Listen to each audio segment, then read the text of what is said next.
Hey, what's up, everybody? This is Charles Sabanson, and welcome you guys to another episode of the DREAMERSPRO show, where we cover everything from sports, hot topics, classic debates, entertainment, and we'll give you guys a fresh perspective on things and how we see them. So today, we got another one for y'all.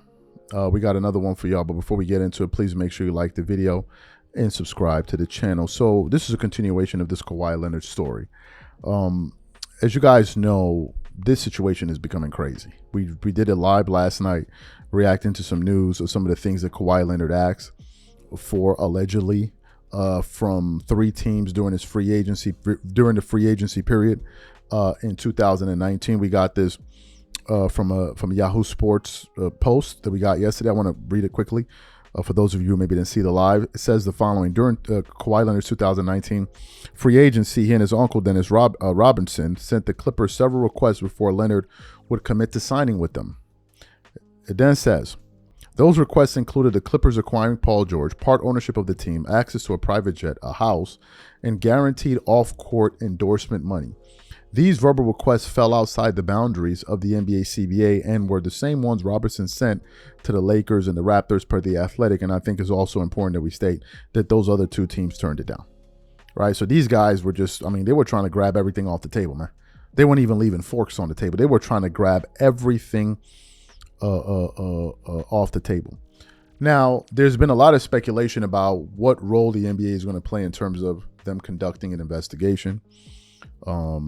What could be the potential ramifications of this? Some of them could be very, very severe. I don't know if they're going to reach the point where they would try to force Ballmer to sell the team. I don't think it's going to reach that far. But then again, I don't know if these guys are doing their due diligence and actually investigating into this thing, and we ultimately find out that there was some serious wrongdoing here. Then a result like that shouldn't be outside the scope of reality.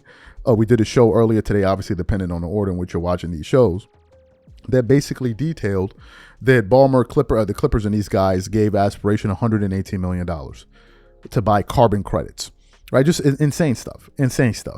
So while I was watching the episode of Pablo Torre Finds Out, who was actually talking about this, Dan Le Batard was there, right? Dan Le Batard was there.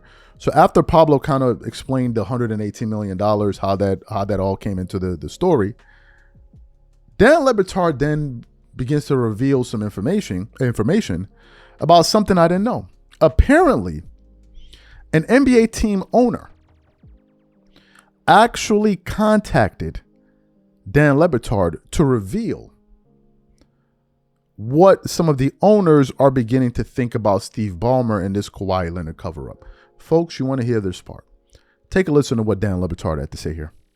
Yeah, I've got a text here from an NBA owner, and it says some of how it is the mood has changed since that Board of Governors meetings where Ballmer was running around and telling everybody he'd been conned.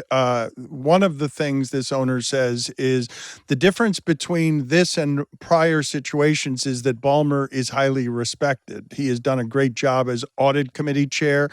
The impression from the Board of Governors meeting was that most owners hoped he didn't do it, but these last pieces of information are huge. You've got other details involving Clippers by name. It's not just Ballmer. You've got paperwork here that is awfully damning here, attached to people in important roles. I don't know how the Clippers are going to be able to slither around some of this. Excellent. So you heard what Dan Le Batard had to say. What are my thoughts about this? I think in the beginning, there was one term that was being afforded to Steve Ballmer, which was the benefit of the doubt. Even when you heard the exchange between Mark Cuban and Pablo Torre, Mark Cuban was giving Steve Ballmer the benefit of the doubt because this guy's of high character. One of the things that he brought up, and I think it's a sound point, which is why would Ballmer do all of this to risk tarnishing his reputation, right? It doesn't make sense. But these are some of the points that he brought up.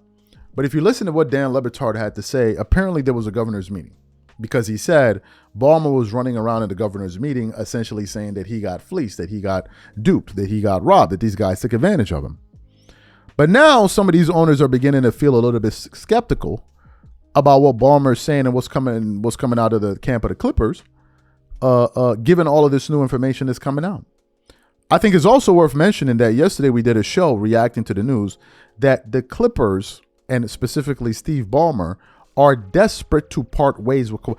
This thing is accelerating so fast. The first news we did was that they were no longer going to be building around Kawhi Leonard going into the future. That was the first step, right?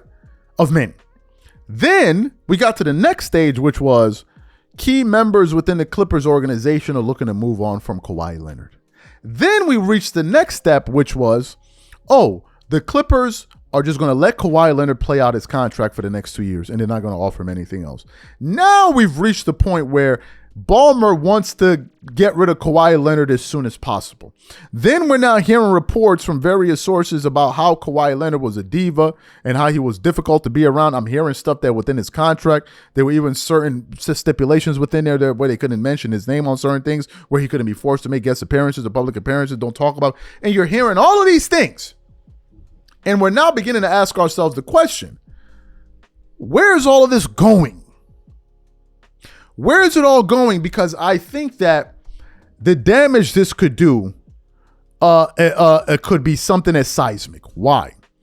Because it's now beginning to open up the door for, well, if the Clippers are doing this, what about those guys? What are they doing down the road? Now, Pablo joked about the idea of possibly looking into Jalen Brunson's contract. Jalen Brunson of the New York Knicks. We did a show about it, and the Knicks fans, were not joking about that. Like, they didn't think it was funny. They're like, you better knock it off. You better move on to the next fellow, right? Knicks fans were not having it at all.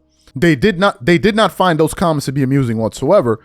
But the point I'm trying to make is, if this thing allows to fester and they allow this fire to keep burning, a little fire may turn into a full-blown like forest fire. And the last thing you want is people like Pablo and these guys now beginning to look into all of the other dealings around the league. Because then what would happen is like, oh, whoa. Corruption here is rampant. Nobody's following the rules. And that's the last thing anybody wants to take place. That's the last thing they want. So it's either they resolve this thing quickly, they hand out the punishment quickly, or these guys keep digging, because I don't think they're going to stop. This story is not slowing down at all. And it's going to get worse. Trust and believe. It is going to get worse. These are my thoughts. Whatever you guys think, please leave your thoughts and comments in the comment section. And we'll catch you guys on the next show. Peace.